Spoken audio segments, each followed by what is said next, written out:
coming to get you, Barbara. Oh, the devil. The devil. Know the power of the dark side.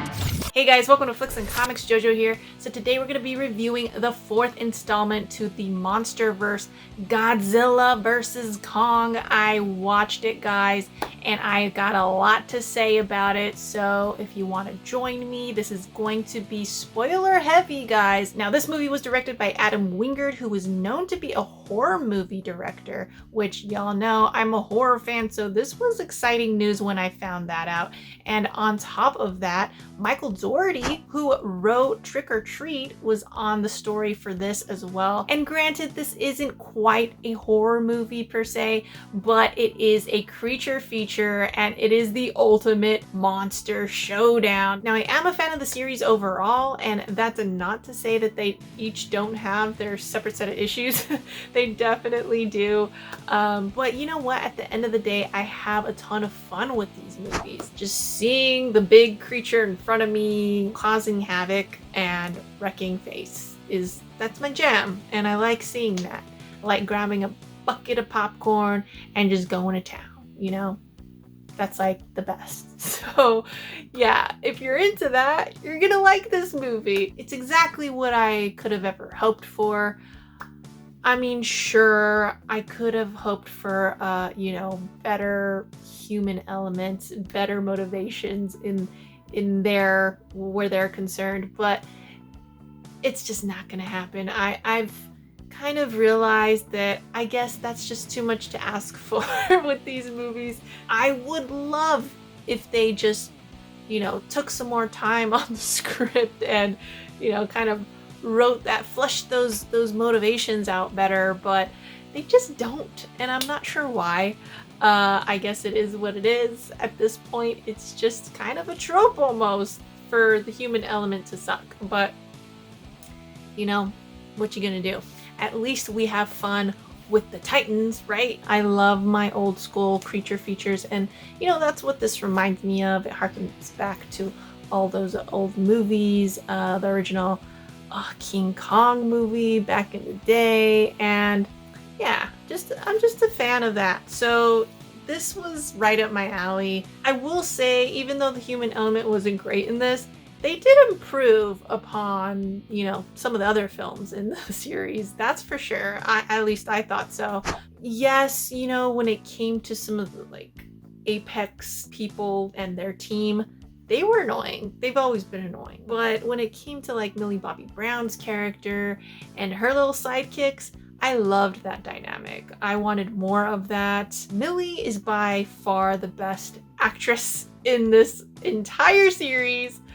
Hands down. The girl that was able to communicate with Kong and, they had that connection. I thought she was pretty good too. And it was also kind of cool to see that old trope come back to where Kong just has this emotional connection to, it's usually a woman. In this case, it was a little girl who was deaf, and she was still able to, sign language with him. This woman, I guess technically she's not her mother, but she found her in Skull Island and basically took her in and is now her caretaker, I guess. Didn't really care for her. Also didn't care for Alexander Skarsgård character, who I guess he's not the D-bag that you thought he was earlier on, and he ends up kind of saving the day.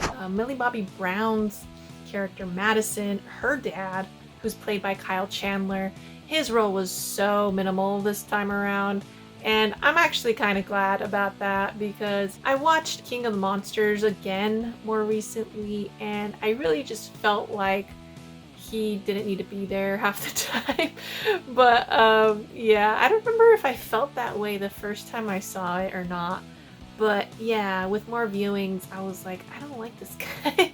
But so I was kind of glad they cut his role down a bit. Madison, what can I say about her? She's such a badass. We already know her to be proactive and have a lot of conviction for what she believes in. So it was kind of like a seamless transition into this one where she's a little older.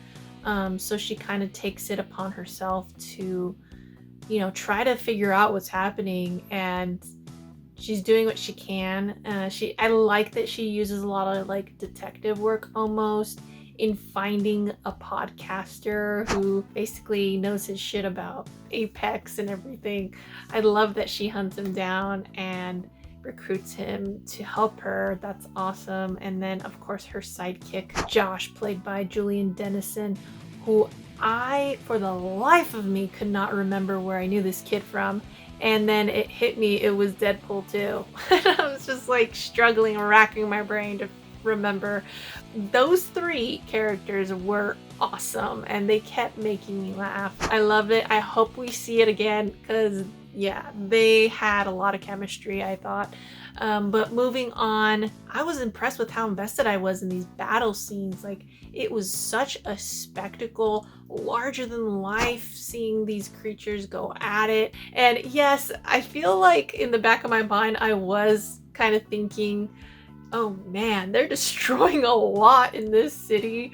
And I think it's just because I'm conditioned to kind of think that way after watching like BVS and Civil War and all that. Like, they always make you think about, all the casualties during those types of scenes. But yeah, there's nothing like it when those Titans are throwing down in the middle of that Hong Kong neon lit cityscape. It looked incredible. And I just swear, I just cannot rave about that enough. I love that.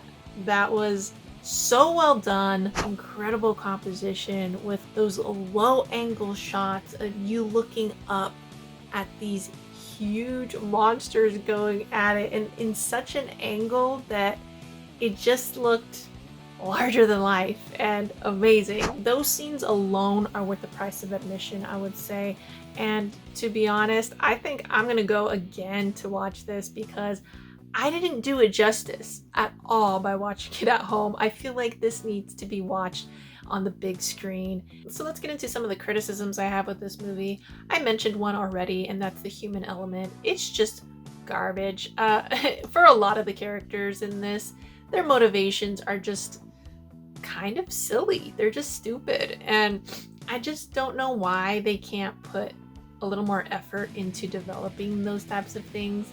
I mean, they have the time, like, they should. I don't know why all the focus always just goes straight to like, attention to like CGI and everything, which is great, but I mean, it'd be awesome to have a great human story as well, but we just keep getting kind of the same old thing. Part of me knows that they make the humans as irritating as they do, because you got that one scene where Kong literally crushes that little flying pod with Walter Simmons' daughter in it, who was the most annoying of all of them. And to me, I mean, that shows like, all right, they're self-aware. Like they know how annoying this character was. I wish they would kind of tone it down when it came to annoying characters and such, but I guess she kind of represented the worst of humanity, I guess you could say. What I find hysterical is they somehow end up making the monsters seem like the good guys and the humans are always the villains. I don't get how that works. Sure, Godzilla tried to save humanity in the last movie, but he's pretty much wrecking the place now and you're still rooting for him. It's just hilarious. And then, yeah, I mean, Kong, I have a soft spot in my heart for Kong. I don't know if it's because he has opposable thumbs or whatnot, but yeah, I'm always rooting for Kong.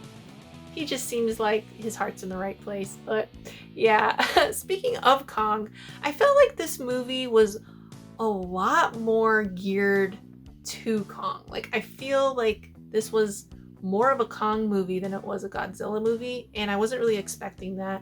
But I think it had a lot to do with Hollow Earth and the roots of where he came from and everything, which I thought was really cool, but it overall is in the criticisms category for me, not because of its concept. I just wish that they had elaborated more on it.